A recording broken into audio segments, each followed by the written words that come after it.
আসসালামু আলাইকুম, কেমন আছেন সবাই? আশা করি সবাই ভালো আছেন। সেদিন অফিস ভিজিটে যাওয়ার টাইমে এই দৃশ্যটা সামনে পড়লো, আমার নিজের এলাকার কথা মনে পড়ে গেল। মাশাআল্লাহ, আলহামদুলিল্লাহ, আল্লাহ সৃষ্টি কত অপরূপ সুন্দর, তাই না?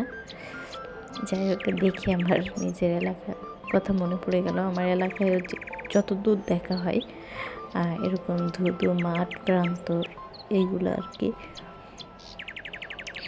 দেখে আর কি ভিডিওটা ধারণ করলাম। অনেক ভালো লাগতেছিল। হ্যাঁ, এই সেই চিরচেনা জায়গা।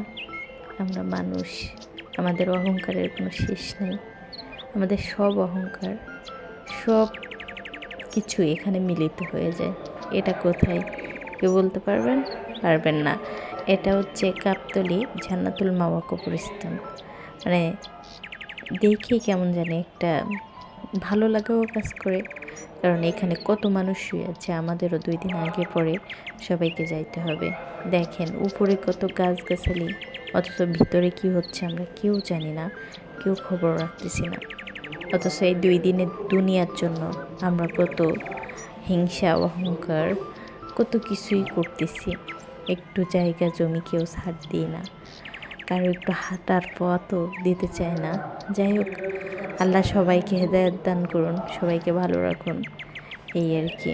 খুব ভালো লাগছে আর কি কবরস্থানটা, কারুকাজটা অনেক ভালো, দেখতে ভালো লাগছিল। তাই ভাবলাম যে ভিডিওটা করি। সবাই ভালো থাকবেন, সুস্থ থাকবেন। আল্লাহ হাফেজ।